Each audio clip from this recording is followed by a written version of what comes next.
Doctor Yunus আসলো এবং Hillary আসলো, এসে আর কি আমাদের এই জায়গায় আসার পরে আমরা খুব খুশি এবং নিয়ে এসে আমাদের পাশে দাঁড়াইলো। ডাক্তার ইউনূস এখন এই দেশের প্রধান, তো করে আবার আসুক আমাদের এই জায়গায়, এসে তিনি দেখে শুনে যাক, আমাদের ভালো লাগবে।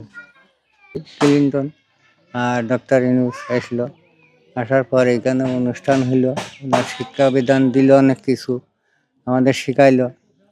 তারপরে ব্যাংকেতে ওনারা গ্রাম ব্যাংক থেকে সেই টাকা পয়সা দিয়ে আমরা কিস্তি হিসেবে নিয়ে আর কি আমরা চাকরি ওটা করেছি, হয়তো গরু কিনেছি, হয়তো ব্যবসা করেছি। করার পরে দেখা যাচ্ছে আগের চেয়ে এখন একটু উন্নত হয়েছে, কোনো ভালো। এখন এসে আমাদের পাশে আবার দাঁড়াক। ডক্টর ইউনূস আইছিল, এসে আমাদের গ্রাম ব্যাংকে ঢুকেছিল, ঢুকে আমাদের খুব টাকা পয়সা দিছিল, আমরা নিয়ে আমাদের যার যে কাজে খাটাইছিলাম, কাজ খাটায় ডাক্তার ইউনূস তারপরে হিলারি ক্লিনটনের আনলো, তারপরে হিলারির মেয়ের আনলো, আনে আমাদের সাথে সব ওই কেন্দ্র ঘরে স্বাগতম জানায় সবার সাথে বাংলা ভাষায় কথা বলল। ডক্টর ইউনূস কথা বলাই হিলারি ক্লিনটনের সাথে হিলারি ক্লিনটনের মেয়ে আসছিল, ওনার সাথে কথা বলাই দিল।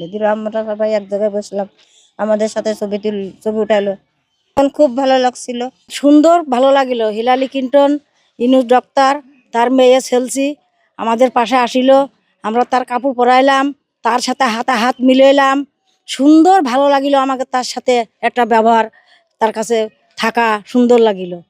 তারপর ঘর বানাইলো, তারা আসে, সে ঘরের ভিতরে ছিলাম। আমাদের ইচ্ছে হয় সে আমাদের এলাকায় আসুক, তার সাথে আমরা কথা কই, আমাদের পাশে দাঁড়াক, খুব ভালো লাগে। হিলালি পাড়া হলো ওই যে হিলারি ক্লিনটন আসিল, তাতে থেকে হিলারি ক্লিনটন থেকে গেল যে এই পাড়া হিলারি ক্লিনটন পাড়া, নিজেই নাম রেখে গেছিল। আসবে, পাশে দাঁড়াবে, কেন্দ্র করলো, তারপরে এখানে গোলঘর করলো, আসলো, আমরা দেখেছি।